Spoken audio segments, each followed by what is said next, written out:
Olá, sejam bem-vindos ao meu canal. Eu me chamo Elber e hoje eu vou dar início a uma série de vídeos de introdução à astronomia e astrofísica. A diferença desses dois, astronomia e astrofísica, basicamente é a quantidade de energia, não, dos corpos que são estudados. A astronomia se dedica ao estudo de planetas, asteroides, cometas, luas e etc. E a astrofísica estuda o Sol, estrelas, aglomerado de estrelas, galáxias, ou seja, quantidades de energia muito superiores. Eu vou começar pela astronomia, analisando precisamente o sistema solar. Esse vídeo de hoje eu vou tratar das características gerais do sistema solar. Beleza? Comecemos então. Composição do sistema solar. O sistema solar está composto de uma estrela, que é o Sol. Bem, alguém por aí deve estar dizendo, mas é óbvio que tem uma estrela. Não, gente, não é óbvio. Pelo contrário, é raro que isso aconteça. Normalmente, as estrelas elas vivem em grupos, sistemas binários ou múltiplos. Sempre tem companheira ou companheiros também. Por exemplo, as Pleiades é um conjunto de 8 gigantes azuis comunicadas gravitacionalmente, mas junto a elas se estima que tenha mais de 500 estrelas. Então, um aglomerado, uma família enorme de estrelas.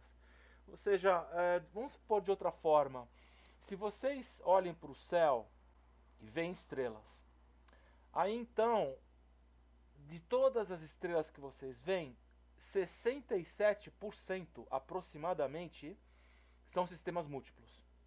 O que acontece é que as estrelas estão muito próximas umas das outras e a olho nu você não distingue isso. Então você vê só uma luz brilhando. Mas na verdade não é uma estrela só, são várias.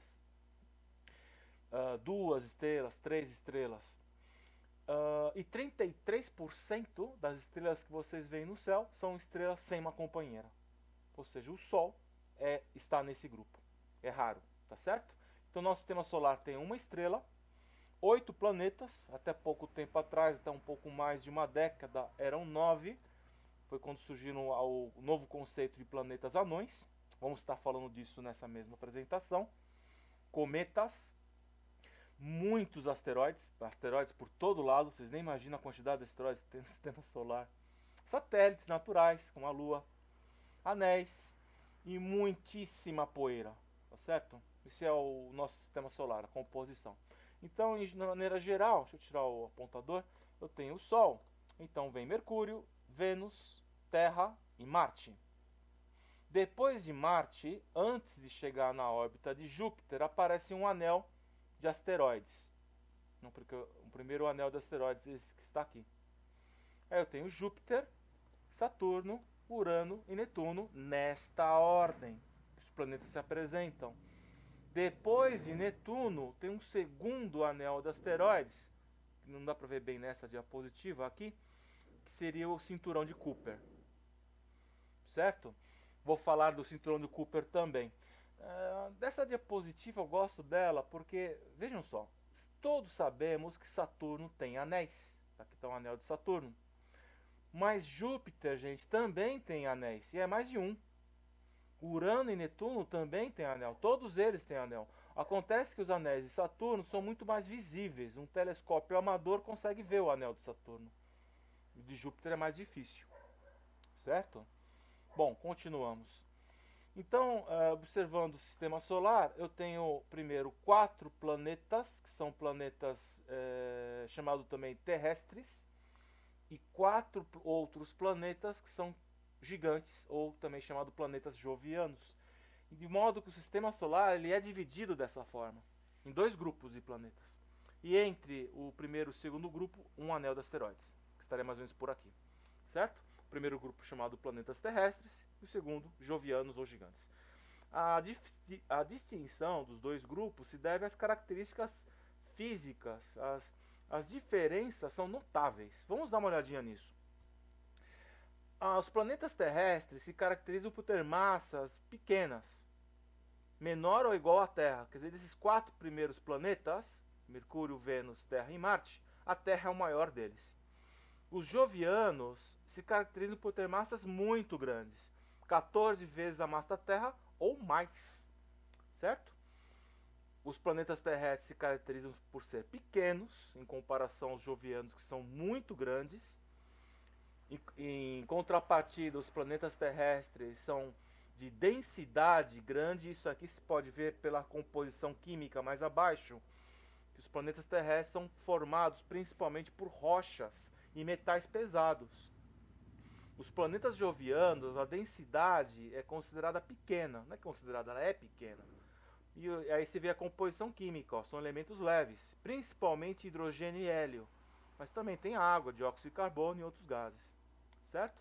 Bom, distância ao Sol, isso aqui você pode ver de maneira óbvia, né? Os 4 primeiros estão muito mais próximos do Sol e os gigantes estão mais afastados. E número de satélites é uma característica também notável. Os planetas terrestres, como Mercúrio e Vênus, não têm luas, nenhuma lua. A Terra, como bem sabemos, tem uma lua e Marte tem 2 luas. Os planetas gigantes têm centenas de luas. Saturno mesmo tem mais de 200 luas. São muitas luas, certo? Então essa é uma outra característica que distingue os dois grupos. E por fim, como já mencionei anteriormente, os planetas jovianos todos têm anéis, certo? E os terrestres, nenhum deles tem anel. Outra coisa interessante é que cada planeta tem um símbolo próprio. O Sol, por exemplo, o símbolo é um círculo com um ponto no centro. Mercúrio é esse símbolo que está aqui, que seria um círculo, uma cruz aqui embaixo e parece 2 chifres aqui, né? Isso é meio estranho. Isso aqui é Mercúrio. Vênus é o espelho de Afrodite, que é um círculo com uma cruz embaixo. A Terra é um círculo com uma cruz no centro. A Lua também tem um símbolo meio sem graça, que está aqui. Marte é o escudo e a lança de Ares, que é o deus da guerra. Aqui é a deusa da beleza, Vênus. Marte, o deus da guerra. Se costuma usar esses 2 símbolos astronômicos para identificar o sexo feminino e o sexo masculino, precisamente.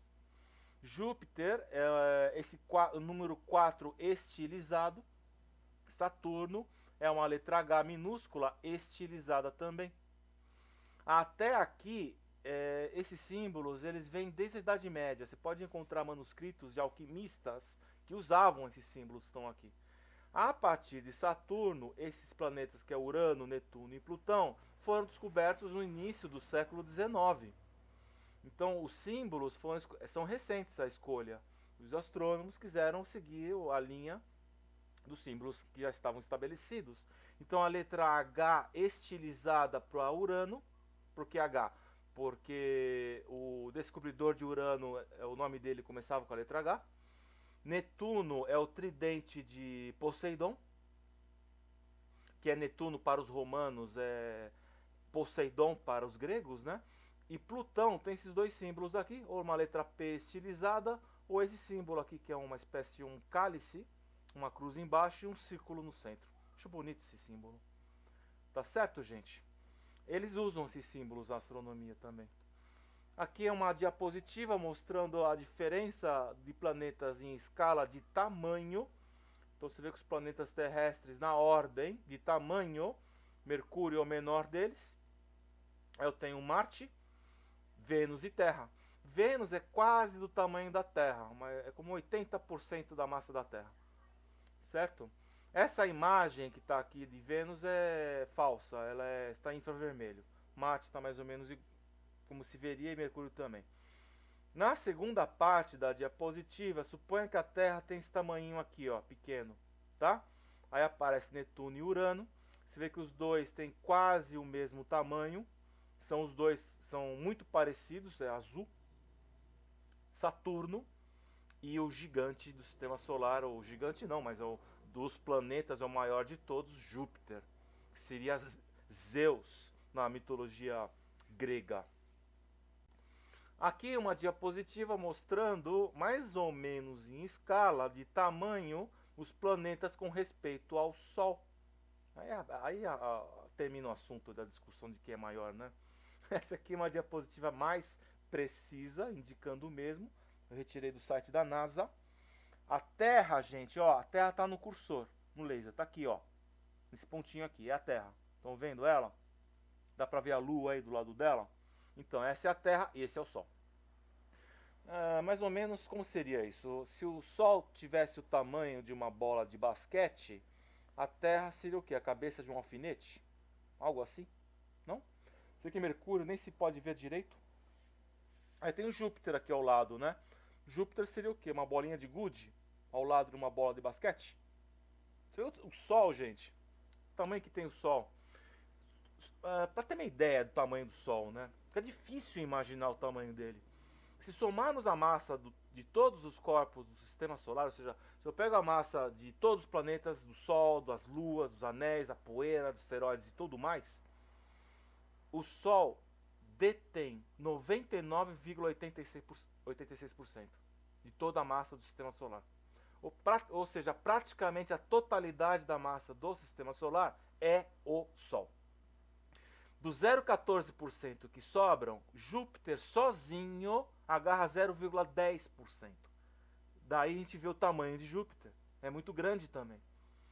E os demais, o resto, compartem 0,04%. Lembrando que Saturno, Urano e Netuno são muito maiores do que a Terra. Ou seja, a Terra seria uma fração minúscula desse 0,04%.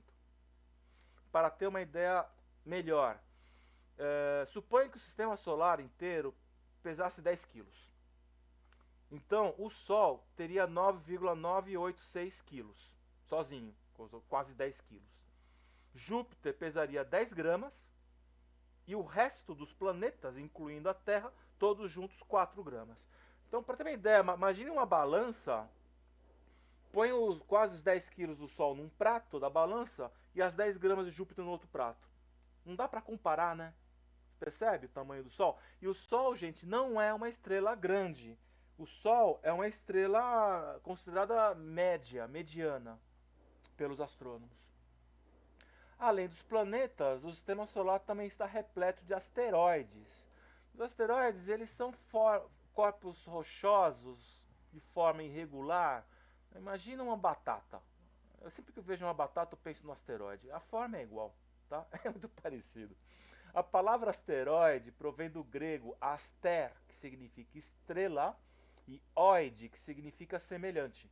Ou seja, asteroide significa semelhante a uma estrela. Isso devido ao aspecto que eles se apresentam quando são observados pelo telescópio. Quando os asteroides foram descobertos, os astrônomos vinham e confundiam eles com estrelas, efetivamente, porque a luz que eles refletem do Sol é muito débil e pareciam estrelas. Depois descobriram que não eram asteroides, certo? E os asteroides normalmente não são grandes, e por não ser grandes, os maiores podem ter algumas centenas de quilômetros. Tá? Vai ter uma apresentação desse curso, como eu falei, que é uma série de vídeos, que eu vou falar só de asteroides. Tá? Eles têm uma forma irregular, normalmente, e pode variar muito o tamanho. Pode ter asteroides do tamanho de uma bola de tênis, uma bola de ping-pong. Pode ter asteroides do tamanho de um carro, do tamanho de um ônibus, do tamanho de uma cidade. Certo? O tamanho varia muito. A maior parte dos asteroides estão localizados numa região entre Marte e Júpiter. Esta informação aqui, ó, ela vai ser desatualizada, já deve estar desatualizada. Eu vou explicar daqui a pouquinho o porquê. Bom, aqui já como mencionei, aqui está a órbita de Marte, tá vendo? Aqui Terra, Vênus e Mercúrio, não são os planetas terrestres que eu mencionei agora há pouco. Depois da órbita de Marte aqui apareceu o anel de asteroides e depois a órbita de Júpiter. Então, suponha que desde essa perspectiva o sistema solar está girando no sentido anti-horário, assim, ó. Então a Terra, Marte, Vênus, Mercúrio está girando assim. Júpiter também estaria girando assim. E os asteroides também, gente, está girando assim. Está todo mundo girando ao redor do Sol. Certo? Você vê que na órbita de Júpiter tem dois aglomerados de asteroides que orbitam junto com ele, chamados asteroides troianos. Eles ficam mais ou menos numa posição estática com respeito a Júpiter, certo? E aí tem mais asteroides, vamos dar uma olhadinha. Além do cinturão de asteroides, em uma região posterior à órbita de Netuno, encontramos o chamado cinturão de Kuiper, que eu mencionei agora há pouco. Então nessa diapositiva eu tenho aqui a órbita de Netuno, estão vendo aqui, ó? Essa é a órbita de Netuno, tá? Aí começa o cinturão de Kuiper. Possivelmente ele possua uma quantidade muito maior do que o primeiro anel de asteroides. Que o primeiro anel deve estar aqui, ó, a parte interior à órbita de Júpiter, tá? Que não está sendo representado aqui. Eu quero chamar a atenção que a distância de 30 unidades que é aqui do Sol até o início do cinturão de Kuiper é 30 unidades astronômicas. Daqui a pouquinho eu vou falar disso, tá? Antes de passar adiante, eu quero chamar a atenção para essa órbita aqui que é Plutão. Estão vendo que Plutão ele entra dentro do cinturão de Kuiper? Estão vendo? Isso aqui, guarda essa informação, daqui a pouquinho eu retomo ela. Essa é outra diapositiva tentando representar o como seria visto o cinturão de Kuiper. E por que diapositiva e não foto? Ah, porque não tem foto, gente. Tem que se afastar do objeto para tirar foto, né? Então, o cinturão de Kuiper, vamos ver aqui, ele começa, como eu disse agora há pouco, mais ou menos próximo à órbita de Netuno e se estende por 50 unidades astronômicas. Ou seja, esse UA que está aqui chama-se unidade astronômica.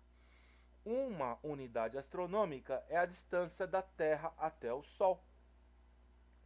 Então, multiplica essa distância da Terra ao Sol por 30. Aí vamos encontrar mais ou menos a órbita de Netuno. E começa aqui e se estende por 20 unidades astronômicas. Encontraremos tudo isso cheio de asteroides, repleto de asteroides, que é o cinturão de Kuiper. Tá? Está composta principalmente por objetos pequenos, como asteroides e núcleos cometários. Mas a maioria dos planetas anões foram descobertos também nessa região. Porque ele é muito difícil a observação do cinturão de Kuiper porque ele está muito longe, está muito afastado. Então, por isso que a descoberta dos planetas anões é recente. Começou em 2006 e desde então não parou mais. Então é uma caçada, gente. Os astrônomos estão caçando planeta anão, porque você poder publicar um artigo da descoberta de um novo planeta anão é um signo de prestígio dentro da sua comunidade científica. Bom, vamos agora tomar o tema do porquê que Plutão deixou de ser planeta. Antes ele era considerado um planeta, mas depois de muita discussão, gente, e por muita discussão eu estou sendo bem humilde, foi praticamente um arranca-rabo, foi um ano que os astrônomos estiveram lutando um com o outro, num debate ferrado. Vou falar um pouquinho mais isso daqui a pouco. Dentro do meio científico, ou seja, no meio da astronomia, Plutão foi rebaixado à categoria de planeta anão. E o sistema solar passou a ter somente 8 planetas. Bom, o que é que faz um corpo celeste ser planeta? Isso foi decidido, isso é recente, pela União Astronômica Internacional, que é IAU nas suas siglas em inglês, em 2006. Quer dizer, esta decisão, esse critério para decidir quando um corpo celeste é considerado planeta, foi um resultado dessas duas palavras aqui, dessas muitas discussões que eles tiveram, tá? Então, o que é que faz um corpo ser planeta? Vamos lá. Tem que ter uma órbita independente ao redor do Sol. Então, tem que orbitar o Sol. Mercúrio orbita o Sol. Nossa Lua não orbita o Sol, orbita a Terra. Então, não é planeta. Certo? 2. Que possua uma massa suficiente para que adquira uma forma arredondada. Não? Essa forma arredondada é muito importante, porque conforme o corpo celeste vai crescendo, e como que ele cresce? Ele vai sofrendo colisões de outros asteroides, poeira, vai juntando matéria e vai crescendo, vai ficando gordinho. Isso é um processo que aconteceu durante a formação do sistema solar. Esse será um outro vídeo que eu vou fazer, tá? Explicando a origem do sistema solar. Então o corpo celeste vai acumulando matéria, vai ficando mais gordinho. O que acontece? A força gravitacional começa, que é uma força tipicamente de atração, começa a empurrar, comprimir as capas internas desse corpo celeste. Com essa compressão, o que acontece? Ele começa a aumentar a temperatura no centro. Aumentando a temperatura, o que acontece? A rocha se derrete e fica líquida. Quando isso acontece, é quando o corpo celeste começa a se moldear e adquirir lentamente uma forma esférica. Certo? Então, para que seja esférico, um corpo celeste tem que ter uma quantidade de massa mínima para poder gerar esse processo. Esse processo que eu acabei de explicar é o que se chama equilíbrio hidrostático. Tá certo? Acontece em estrelas e também em planetas. Essas são as duas condições. Então, Plutão tem órbita independente, ele orbita o Sol, ele é redondinho, ele está uma forma quase esférica. E a terceiro é o que descartou Plutão, gente, que tem que ter limpa vizinhança ao longo de sua órbita. Ou seja, durante a órbita ao redor do Sol, não pode ter outros objetos interferindo com o caminho. E como vimos nessa diapositiva, Plutão ele entra dentro de um cinturão repleto de asteroides. É o caminho dele. Ele passa para os asteroides. É muito provável que Plutão tenha uma incidência de queda de meteoritos muito grande, porque ele está passando por uma região com um tráfego de asteroides muito grande. Certo? Não é a órbita inteira dele, não. É uma parte significativa da sua órbita. Foi essa a característica dele entrar no anel de asteroides que fez Plutão deixar de ser planeta. Tá certo, gente? Aqui eu tenho uma diapositiva. Objetos transnetunianos seriam todos os objetos que estão além da órbita de Netuno. É transnetunianos, além de Netuno. Certo? Aqui onde foi encontrado a maior parte dos planetas anões. E Plutão é um deles agora, certo? Vamos dar uma olhadinha aqui. Plutão, essa imagem chamada Caronte. Se acreditava que Plutão só tinha uma única lua, que era Caronte.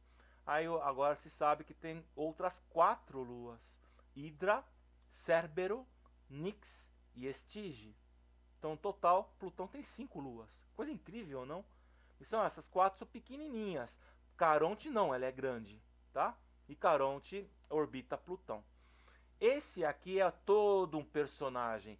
Eris é o nome de um deus grego da discórdia. Agora eu vou contar a história. Descobriram Eris. Aí então a NASA pensou assim, é um 10º planeta. Foi quando os astrônomos se reuniram e vão discutir o que é planeta. Quer dizer, foi Eris quem desbancou Plutão de ser um planeta.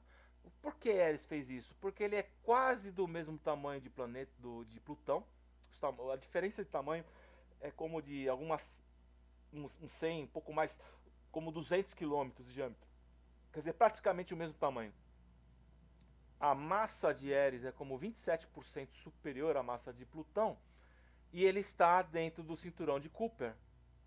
É por isso que a NASA, no primeiro momento, pensou, é um novo planeta. Aí, quando os astrônomos decidiram discutir. A Eris foi descoberto em 2005, viram que Plutão deixou de ser planeta em 2006. Certo? Por isso que deram o nome de Eris, deus da discórdia, porque rachou a comunidade astronômica daquele período. Tem uma única lua, Eris, que é Disnômia.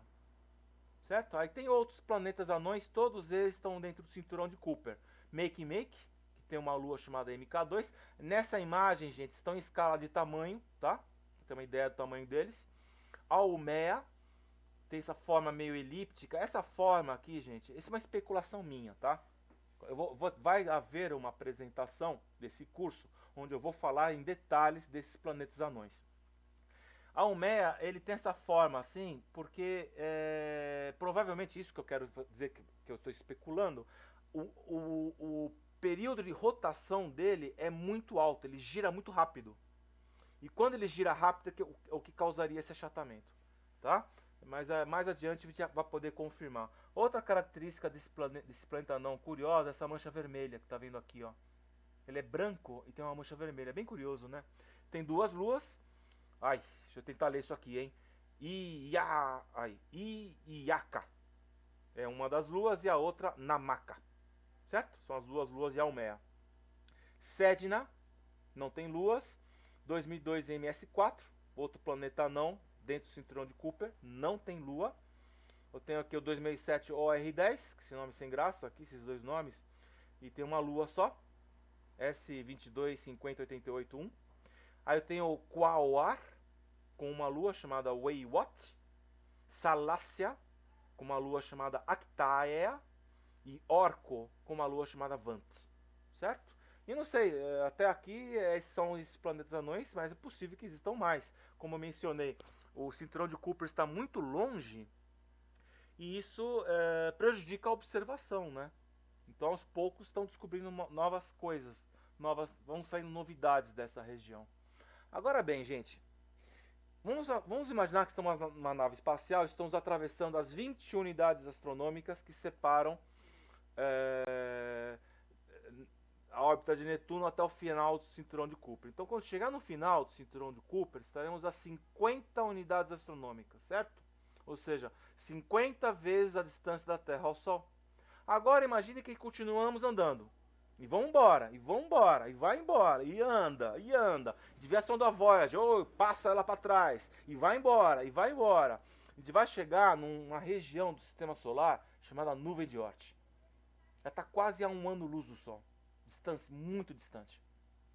É uma nuvem de forma esférica, isso é importante, porque no que vimos do sistema solar, gente, por exemplo aqui, todos os planetas giram como se estivesse em cima de um disco. Disso eu vou falar da próxima apresentação, quando eu tratar da origem do sistema solar. Os anéis de asteroides são anéis e discos mesmo. Eles estão dentro de um plano e todo mundo está girando ao redor do Sol. A nuvem de Oort não, ela é esférica, certo? Está composto de objetos pequenos, núcleos e cometas e asteroides. Quer dizer, se o cinturão de Kuiper já é difícil observar, imagina a nuvem de Oort, né? Nenhum satélite da Terra chegou até lá, de tão longe, é 1 ano-luz a distância, está aqui marcado, 1 ano-luz, que dá mais ou menos 50 mil unidades astronômicas, ou seja, 50 mil vezes a distância da Terra até o Sol. E acredita-se que é daqui que saem os cometas. Quando eu falar de cometas, eu vou mencionar o porquê que se acredita que sai do cinturão da nuvem de Oort. Vamos dar uma olhadinha o que seria a nuvem de Oort. Então aqui nesse primeiro quadro, esse que está aqui, ó, tem o Sol. Esse em vermelho é a órbita de Marte. Aí tem essa mancha que é o cinturão de asteroides, o primeiro. Aí tem esse ciclo aqui que é a órbita de Júpiter, beleza? Vamos imaginar que esse ciclo aqui que está na órbita de Júpiter agora é esse ciclozinho pequenininho aqui. Agora aparece a órbita de Saturno, Urano, Netuno, incluso Plutão. E aqui ao fundo o cinturão de Kuiper, certo? Vamos imaginar agora que e aqui está Sedna. E Sedna, como vimos agora mesmo, é um planeta não. Vamos imaginar que todo esse quadro que está aqui, agora é esse quadro aqui de baixo, esse. Então a órbita de Plutão, que está em violeta, é esse círculozinho violeta pequenininho aqui, estão vendo? Agora sim apareceu a órbita de Sedna. Vejam a órbita de Sedna, tá? Agora vamos imaginar que a órbita de Sedna é esse círculozinho vermelhinho que está aqui, ó, bem pequenininho. Agora podemos ver a nuvem de Oort. Para ter uma ideia da escala de tamanho dessa coisa. E insisto, é uma esfera. Vamos ver outra diapositiva. Seria mais ou menos isso, né? Aqui eu tenho a nuvem de Oort. A órbita de Netuno que estaria nesse círculozinho aqui. E essa mancha mais clara que seria o cinturão de Kuiper. E nesse desenho você vê a nuvem de Oort pegando tudo porque seria uma esfera que está ao redor do Sol. Certo? Tem um outro esquema tentando representar o cinturão de Kuiper. De novo, vamos lá. Aqui eu tenho a órbita de Júpiter, certo? Aqui o cinturão de asteroides. Aqui a órbita de Marte. Então vamos à órbita de Júpiter e fazemos ficar pequenininha. Tá aqui, ó. Aí aparece a órbita de Saturno, Urano e Netuno. E o cinturão de Kuiper. Vamos imaginar que o cinturão de Kuiper é essa coisinha aqui, ó. Tá vendo? Debaixo da luz. Aqui. Aqui estaria a nuvem de Oort. Certo? É mais ou menos 1 ano-luz. Bom, já finalizando a apresentação, então, que nós temos uma vista geral da composição do sistema solar. Eu tenho o Sol, certo? Então aí vem 4 planetas chamados terrestres, Mercúrio, Vênus, Terra e Marte. Aí vem um cinturão de asteroides, que é esse aqui. Aí aparecem outros 4 planetas, que é Júpiter, Saturno, Urano e Netuno. Aí vem o segundo anel de asteroides, que é possivelmente muito maior do que o primeiro. Eu digo possivelmente porque ainda se está descobrindo muita coisa aqui, que é o cinturão de Kuiper. Aí vai embora, vai embora mesmo. Aqui tá daqui para cá é 50 unidades astronômicas. Vamos multiplicar isso por 1000. Aí aparece a nuvem de Oort. Certo? Outra diapositiva que eu gosto, aqui eu tenho a posição da Voyager, gente. Nessa diapositiva aqui, essas distâncias estão em escala logarítmica. Tá? Então não é a escala normal. Aqui eu tenho a posição da Voyager, que estaria na heliopausa. A heliopausa acontece mais ou menos a 100 unidades astronômicas, ou seja, já passou o cinturão de Kuiper, a sonda Voyager. E é um momento que o vento solar começa a se equilibrar com o vento estrelar de outras estrelas. Esta região da heliopausa é considerada o limite do sistema solar. Veja onde é que está a nuvem de Oort.